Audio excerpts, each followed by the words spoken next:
Iglesia Nacional Presbiteriana Cordero de Dios, Coyoacán, Ciudad de México.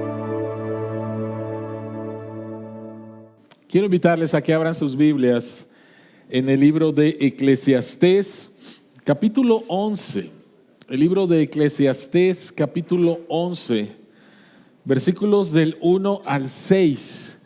Y vamos a continuar con nuestra serie en el libro de Eclesiastés. Se acaban de desocupar algunos lugares ahora que los niños salieron. Hay lugares acá en la parte de adelante en especial.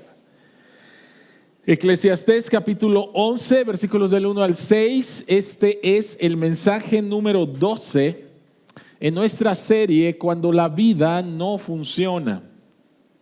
Cuando la vida no funciona. Y el mensaje se llama ¿Cómo invertir tu vida? Cómo invertir tu vida. Eclesiastés capítulo 11, versículos del 1 al 6. Esta es la palabra de Dios. Lanza tu pan sobre el agua, después de algún tiempo volverás a encontrarlo. Comparte lo que tienes entre 7 y aún entre 8. Pues no sabes qué calamidad puede venir sobre la tierra. Cuando las nubes están cargadas, derramarán su lluvia sobre la tierra. Si el árbol cae hacia el sur o cae hacia el norte, donde cae, allí se queda. Quien vigila el viento no siembra. Quien contempla las nubes no cosecha. Así como no sabes por dónde va el viento ni cómo se forma el niño en el vientre de la madre, tampoco entiendes la obra de Dios, creador de todas las cosas. Siembra tu semilla en la mañana y no te des reposo por la tarde, pues nunca sabes cuál siembra saldrá mejor, si esta o aquella, o si ambas serán iguales de buenas. Oremos. Al abrir tu palabra, Señor, nuevamente en el libro de Eclesiastés,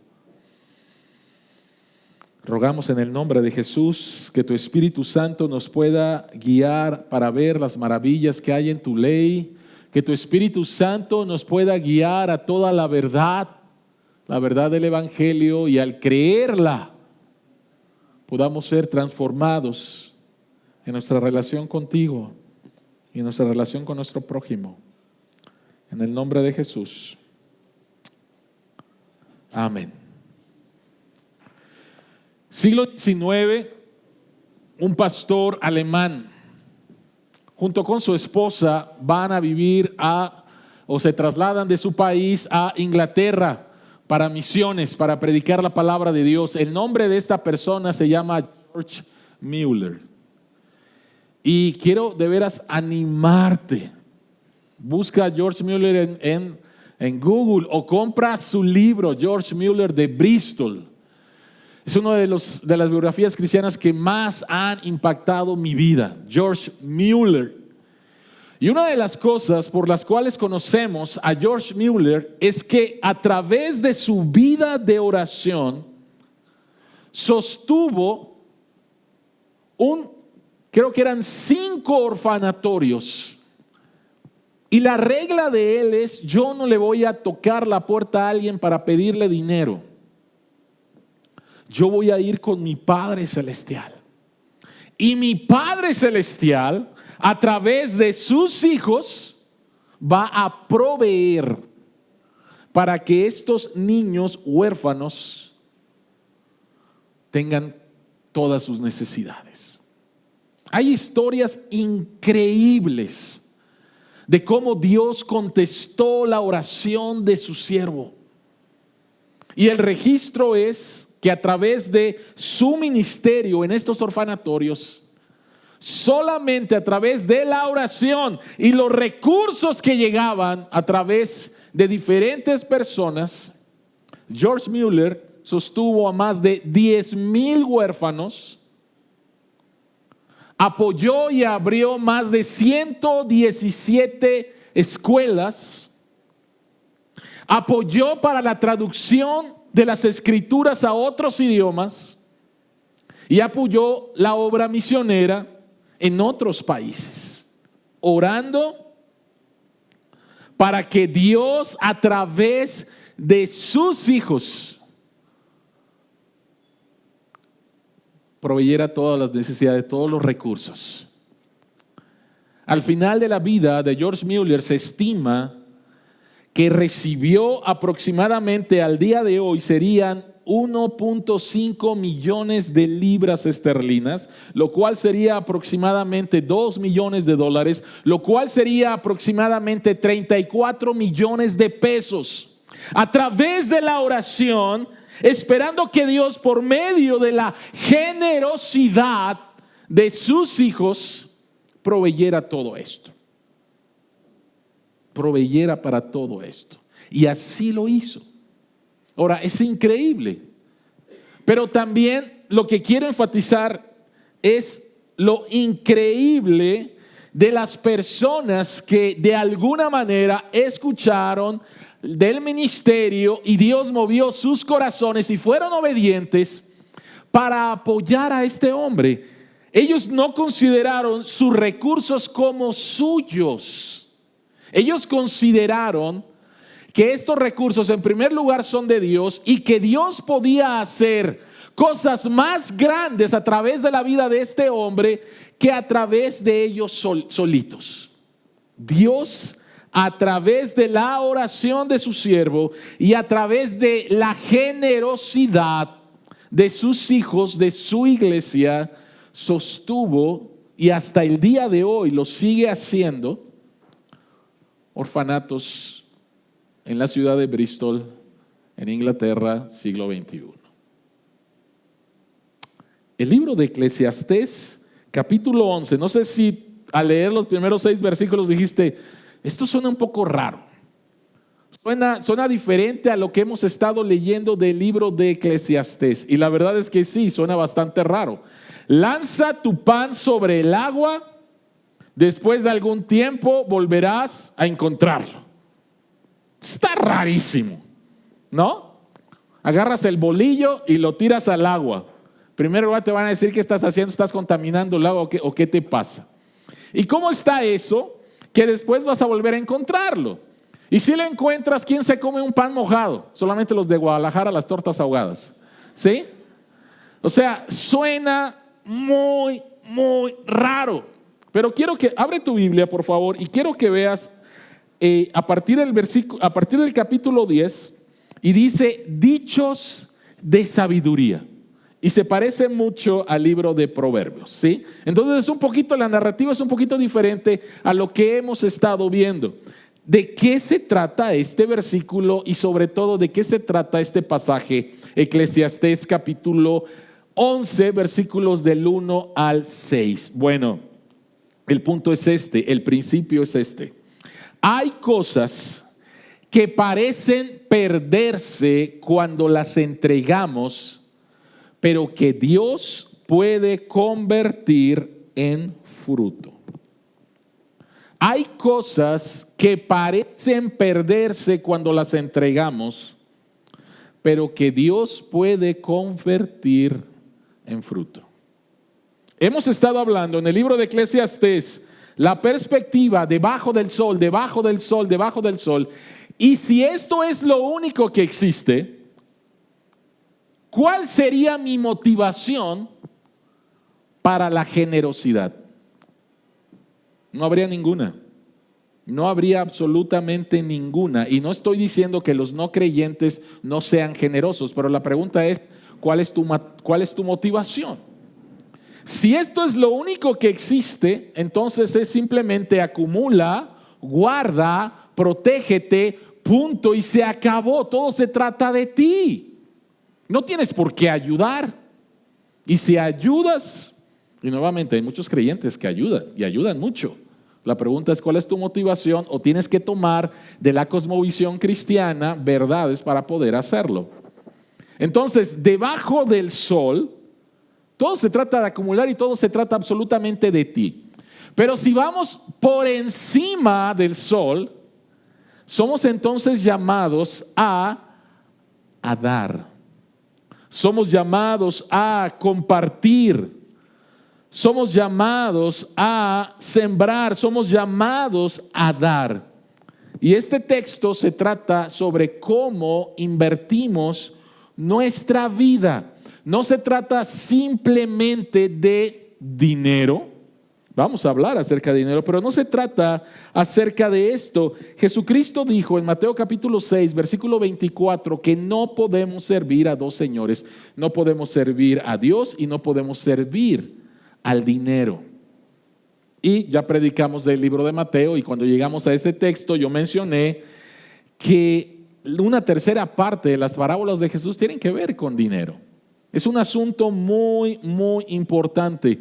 Ahora, ¿por qué en el libro de Eclesiastés y desde la perspectiva por encima del sol somos llamados a invertir nuestra vida en Dios y en otras personas? La pregunta que queremos contestar en esta tarde ya es: ¿cómo podemos invertir nuestra vida para producir fruto para Dios y para los demás? Un fruto que Jesucristo dijo: hagan tesoros en los cielos.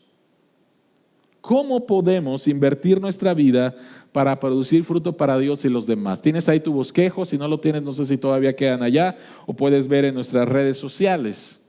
La respuesta son dos cosas. Número uno, hay un imperativo, y el imperativo es dar. Y número dos, hay un tiempo, y el tiempo es ahora. ¿Cómo podemos invertir nuestra vida para producir fruto para Dios y los demás? Dos cosas: da ahora. Esos son los dos puntos del mensaje en esta mañana. Así que vayamos al punto número uno. ¿Cuál es el imperativo? El imperativo es dar. Los primeros dos versículos, el versículo 6, lanza, comparte, siembra. Hay un imperativo: lanza tu pan sobre el agua, comparte lo que tienes entre 7 y aún 8. Y el texto enfatiza la idea de cultivar una vida de generosidad radical y centrada en los demás. Eso es lo que el texto va a enfatizar. Ahora, ¿por qué este texto enfatiza eso? Al vivir en un mundo caído y con la tentación de simplemente estar mirando la vida bajo el sol y no por encima del sol. El problema es este. El problema es un pecado que en 34 años como ministro del Señor, por su gracia, nadie ha venido a decirme: pastor, quiero hablar con ustedes porque estoy lidiando con este pecado.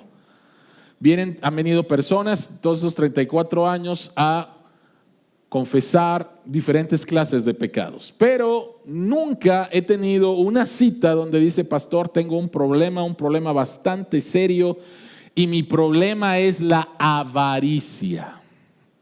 Nunca, jamás. Nadie se me ha acercado diciendo: pastor, soy muy avaro, ayúdeme. Ahora, ¿por qué nadie ha venido? Pues porque no nos consideramos avaros. ¿Y por qué no nos consideramos avaros? Porque la avaricia es súper engañosa. Por un lado, siempre nos comparamos con los que tienen más. ¿Te comparas con los que tienen menos? A lo mejor sí. Pero lo que regularmente hacemos no es ver para abajo. Vemos hacia arriba y vemos al que tiene más que yo. ¿Y por qué tiene más que yo? Voy a buscar para tener lo que tiene él, o si puedo superarlo, lo voy a superar. Y el otro peligro de la avaricia es que te pone una meta, y cuando llegas a esa meta, la meta está más adelante. En otras palabras,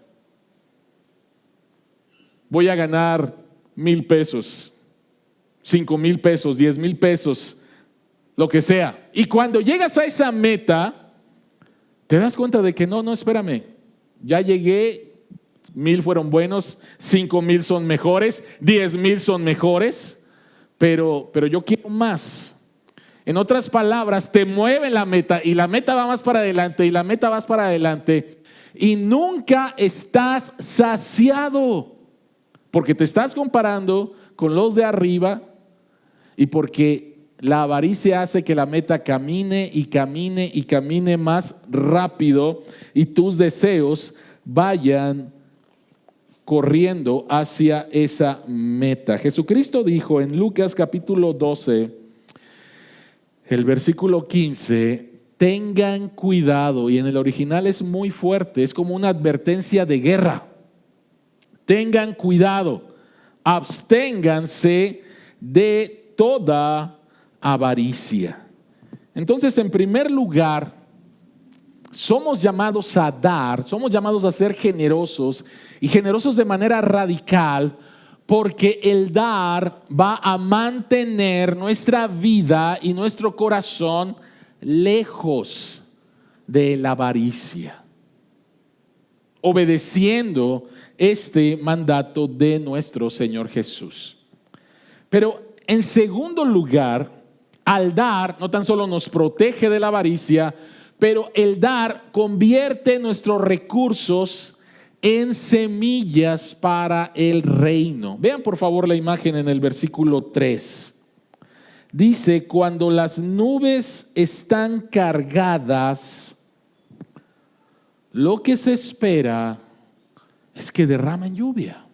Hemos sido tremendamente bendecidos en el 2025 y 2026 en México. Yo no sé cuántos de ustedes recuerdan, antes de la época de lluvias, en el 2025, estábamos en una verdadera crisis. El sistema Cutzamala estaba en una verdadera crisis y empezamos a escuchar expertos y algunas personas estaban bastante asustadas. Pero 2025 Dios nos bendijo con abundantes lluvias y no se diga este año. Cuando una nube está cargada, se espera que derrame su lluvia y esta lluvia va a ser de bendición para la tierra que lo recibe y para todos los habitantes. Somos tremendamente bendecidos al estar dando. Y de la misma manera, cuando Dios nos permite tener recursos, no debemos de convertirlos en un depósito permanente para nosotros mismos, sino somos llamados a utilizarlos para bendecir y para nutrir a otros. Así que, ¿cómo podemos invertir nuestra vida para con Dios y para con otros para que dé fruto? El imperativo número 1 es dar.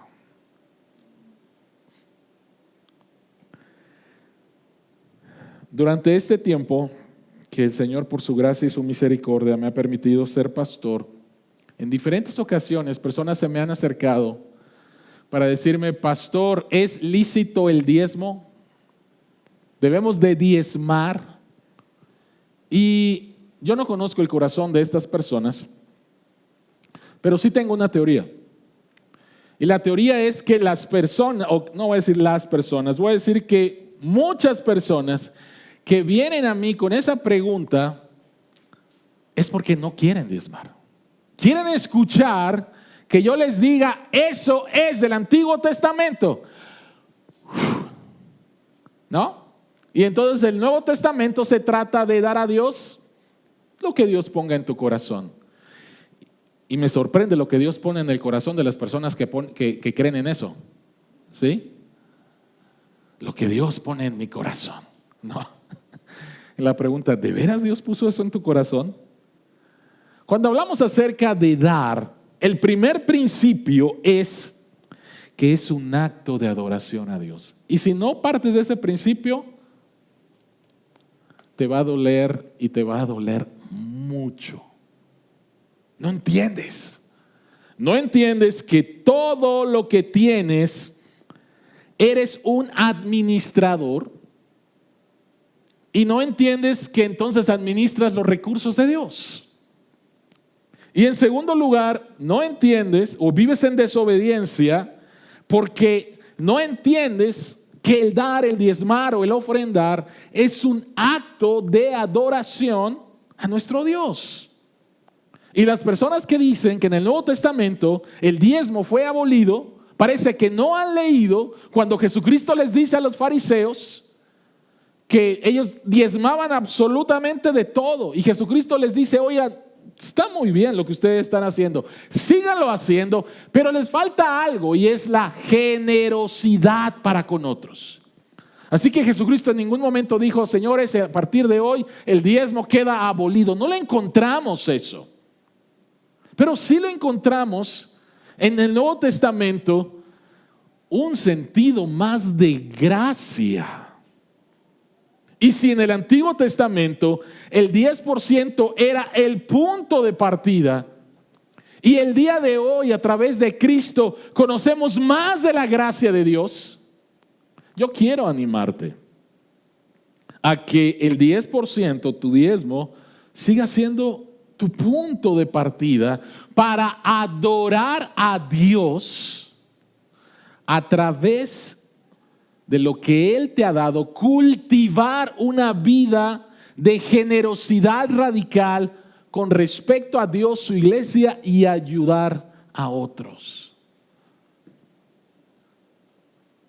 Si piensas que no es así, de veras quiero invitarte a que examines tu corazón.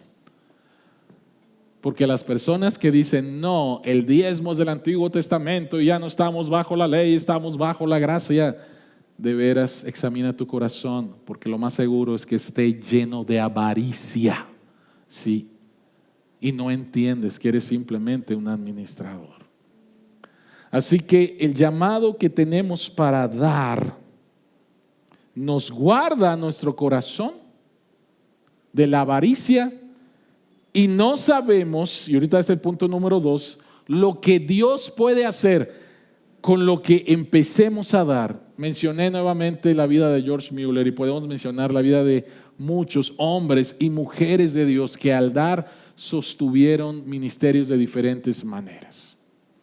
Ahora, Dios me llama a dar, a cultivar una vida de generosidad radical. ¿Cuándo? La pregunta es, ¿cuándo? Y la respuesta es ahora. Y la respuesta es hoy. Eclesiastés capítulo 11, el versículo 4 dice, quien vigila al viento no siembra, quien contempla las nubes no cosecha. ¿Cuándo debo de sembrar? A ver, voy a vigilar las nubes. Ok, parece que sí, pero parece que no. Mejor mañana. Ok, tengo que sembrar. Vamos a mirar las nubes, ¿cómo está el tiempo? Parece que sí, pero mira por allá. No, yo creo que no, mejor mañana. Si no, en primer lugar, obedeces el mandato de Dios porque es un imperativo, siempre va a haber razones para no dar. Siempre va a haber razones para no dar. Cuando mis niños estén grandes, cuando salga de estos problemas, cuando termine de pagar mis deudas, cuando, siempre va a haber una razón para que no le des a Dios lo que le es de Dios y para ayudar a otros. Siempre va a haber razones. Mira lo que dice nuevamente el versículo 2, 5 y 6. Es importante dar ahora porque no podemos controlar el mañana. Es muy interesante que dice, pues no sabes qué calamidad, así como no sabes por dónde va el viento, pues nunca sabes cuál siembra saldrá mejor. En otras palabras, tú y yo no tenemos el control de las cosas y si me espero para dar, te aseguro que vas a encontrar una razón para no dar. El imperativo es dar, el tiempo es ahora. No podemos controlar el mañana. Eclesiastés 11 reconoce que la vida está llena de incertidumbre. Un árbol puede caer, es lo que dice el versículo 3. Las nubes pueden llenarse, las circunstancias pueden cambiar. El mercado financiero puede caer, puede llegar a una enfermedad, puede aparecer una crisis, etcétera, etcétera. Pero vea lo que dice el versículo 6. Dice, siembra tu semilla en la mañana y no te des reposo por la tarde. O sea, hazlo. ¿Por qué? Porque nunca sabes cuál siembra saldrá mejor. No está en tus manos. Lo que eres llamado es a dar, y eres llamado a dar ahora. Esta mañana le escribí al anciano de iglesia Carlos Rivera, y la pregunta que le hice, porque no lo tenía muy clara, fue: Carlos, ¿cuánto dinero dimos para la plantación de Encuentro? Encuentro fue organizada como iglesia hace 2-3 domingos. Y Encuentro empezó desde el principio que empezamos a plantar Cordero de Dios. Y Carlos me pasó la cifra, y la cifra creo que la habíamos comentado en algún momento. Invertimos como iglesia $1,300,000 aproximadamente para plantar la iglesia Encuentro. Y sabes, nunca la hubiéramos plantado si desde el principio no hubiéramos dicho: Cordero de Dios tiene como misión plantar otras iglesias. Y por lo tanto, desde el principio de Cordero de Dios, vamos a guardar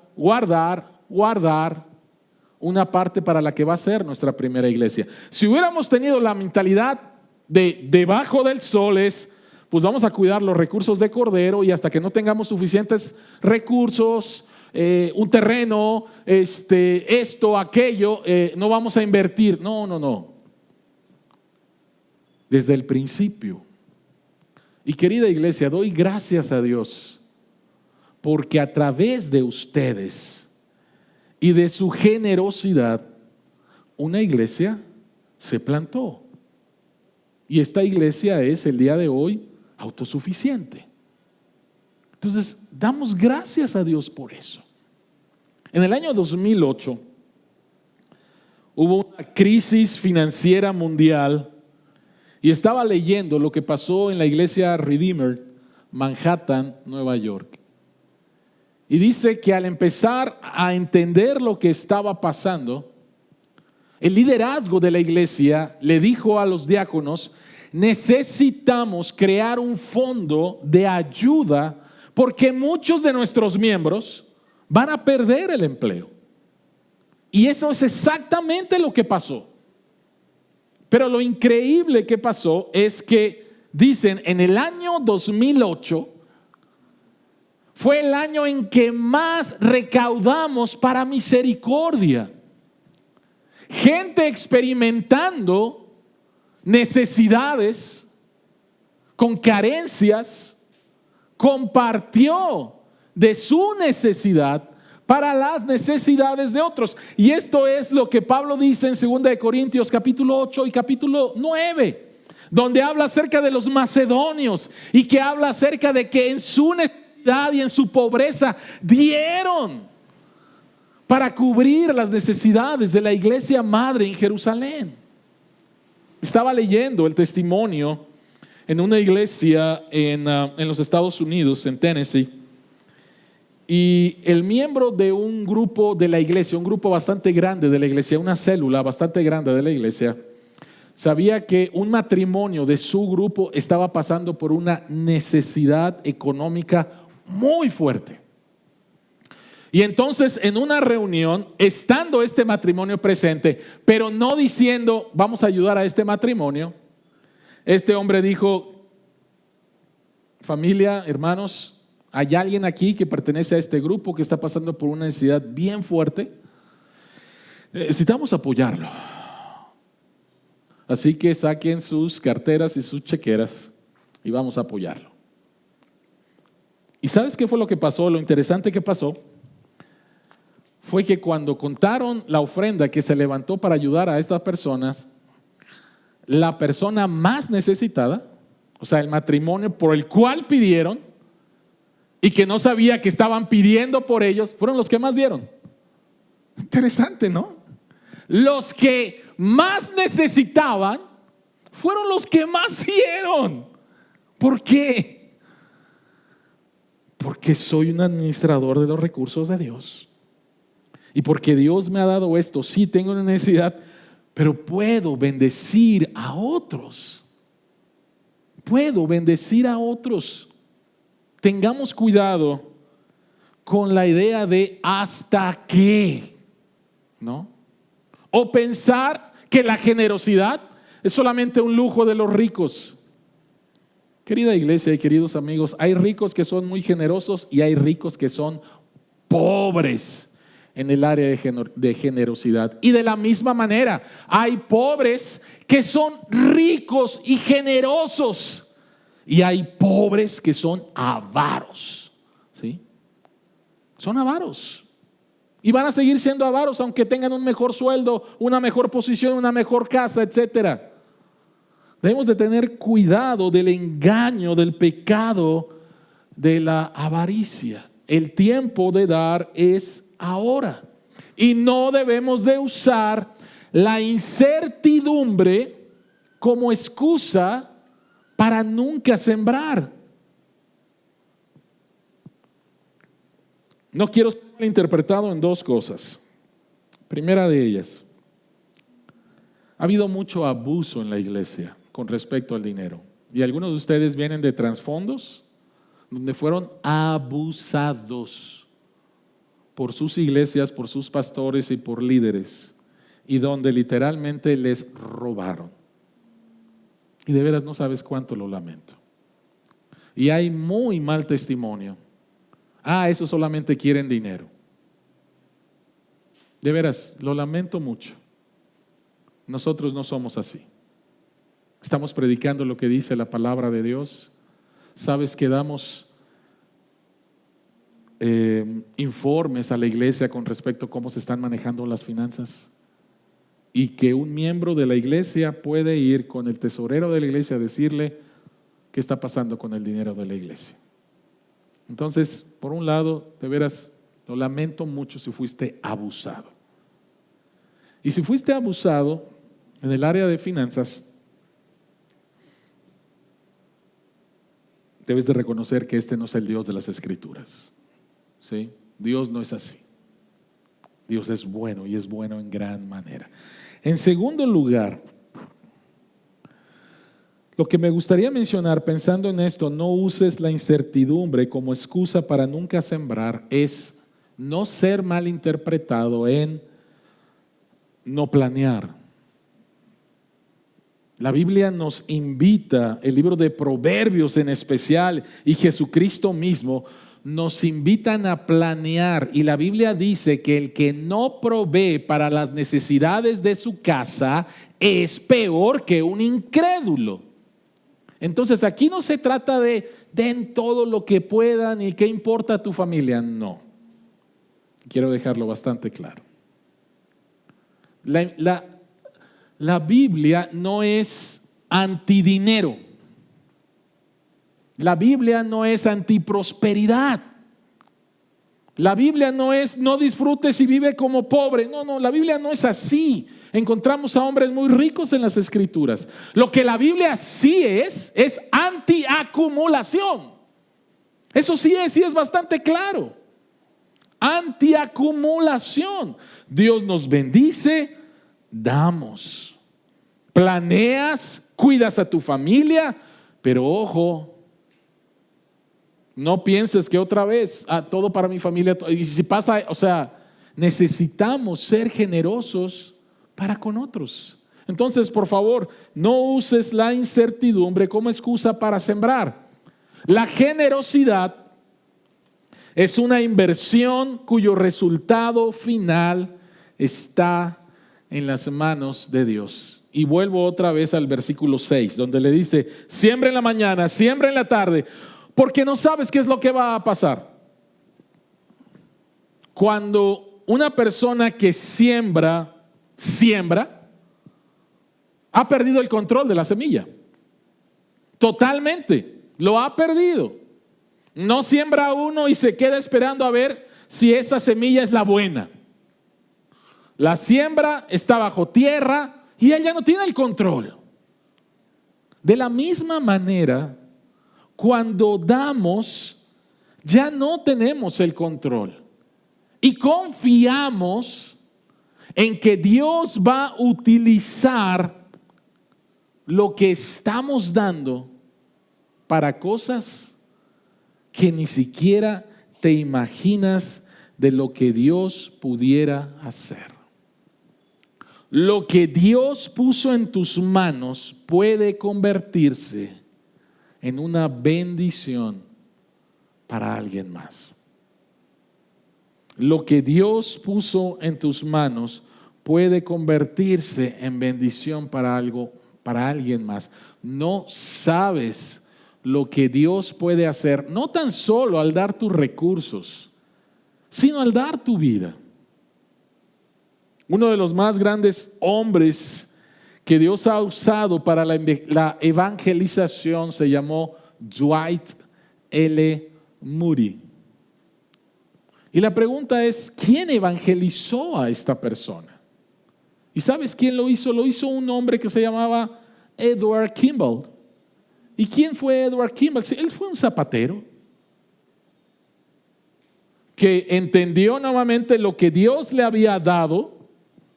Y durante la escuela dominical con jóvenes, se acercó a este jovencito llamado Dwight L. Moody y le compartió el evangelio. Y Dios utilizó a este hombre de una manera increíble para predicar su palabra y que muchos vinieran a su conocimiento. ¿Edward Kimball lo hizo? No, él no lo hizo. ¿Qué don le dio? El de la enseñanza. Amor para con respecto a jóvenes, niños, para compartirles el evangelio. ¿Y qué es lo que Dios hizo con uno? Entre muchos que él enseñó, Dios lo llamó para una obra de evangelismo increíble. Lo que Dios pone en tus manos puede convertirse en bendición para alguien más. Tim Keller tiene esta frase medio rara. Dice, los primeros cristianos eran monógamos con sus cuerpos y promiscuos con sus billeteras. ¿De qué está hablando Tim Keller? Tim Keller está hablando acerca del impacto del cristianismo en los primeros 3 siglos. El cristianismo creció en una cultura perversa y todo le era contrario. Sin embargo, el cristianismo conquistó el imperio, no a través de la fuerza, sino a través de la predicación de la palabra y vidas completamente transformadas. Entonces, Tim Keller lo que está diciendo es que los cristianos traían otra cultura con respecto a la sexualidad, monógamos, pero eran promiscuos, eran generosos radicales, eran libertinos en dar, en apoyar,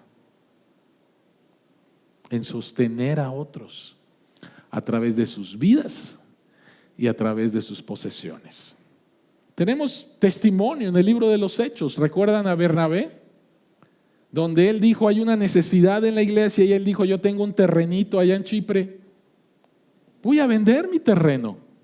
Y señores, aquí está lo que acabo de vender. ¿Para qué? Para que me pongan una estatua, no, para bendecir a otros, para bendecir a otros, para bendecir a otros, a través nuevamente de ser generosamente radicales. ¿Por qué? ¿Cuál es la motivación? Echa tu pan al agua y lo vas a recoger. Jesucristo dijo, yo soy el pan de vida. Jesucristo es la semilla que fue plantada, que muere y que da fruto. Y Jesucristo es, en palabras de Pablo, 2 de Corintios capítulo 8, el versículo 9, ya conocen la gracia de nuestro Señor Jesucristo, que aunque era rico, por causa de ustedes se hizo pobre, para que mediante su pobreza ustedes llegaran a ser ricos. Este sermón no se trata de, sí, ya sé, tengo que dar. No se trata de eso. No se trata de dinero. Se trata de tu corazón. Jesucristo dijo que donde está tu tesoro, ahí estará ¿qué? Tu corazón. No se trata simplemente de dar dinero o una grande cantidad de dinero. Por favor, recuerden la historia donde Jesucristo está en el templo y está viendo las ofrendas que están poniendo en el tesoro del templo. Y dice que Jesucristo veía a personas que daban de lo que les sobraba, pero que había una vida muy pobre, con 2 moneditas de cobre, que era todo su sustento. En comparación, lo que esta mujer dio, en comparación, no es nada con lo que dio un rico de lo que le sobraba. Esta mujer es: confío en ti, Dios, y mi vida es tuya, y mis recursos son tuyos. ¿Por qué? Porque entendió esto. Y al final se trata de esto. La motivación para poder ser generosos es Jesucristo, quien fue generoso, que siendo rico se hizo pobre, va a la cruz, carga con nuestros pecados, es maldito delante de Dios por mis pecados. Pero al confiar en Él, recibo una herencia de parte de Dios. Soy heredero juntamente con Cristo. Siendo rico se hizo pobre para que de su pobreza yo me convierta en rico ante Dios. Así que, querida iglesia, la vida por encima del sol es una vida de una generosidad radical. Somos llamados a dar y somos llamados a dar ahora. Empecé este sermón hablando acerca de George Mueller y encontré esta frase de él. Dice: el dinero realmente no vale más que en la medida en que puede ser utilizado para realizar la obra del Señor. La vida vale tanto como se emplea al servicio del Señor. Oremos. Padre que estás en los cielos, gracias por tu generosidad radical. Gracias, Señor, que en nuestra pobreza enviaste a Jesucristo a hacerse como uno de nosotros, pero mucho más allá,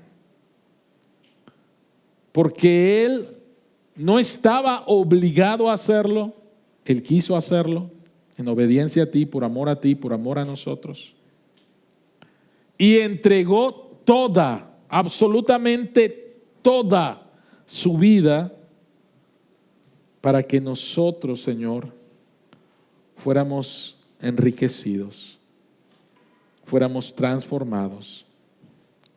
Padre, todos tenemos necesidades,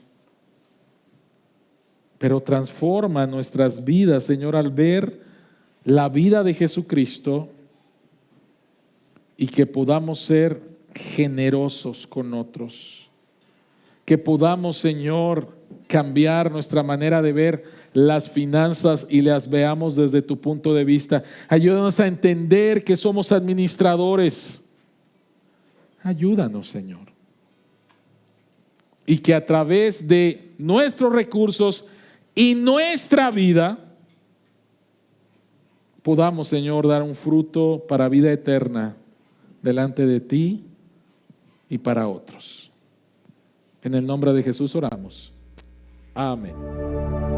Iglesia Nacional Presbiteriana Cordero de Dios, Coyoacán, Ciudad de México.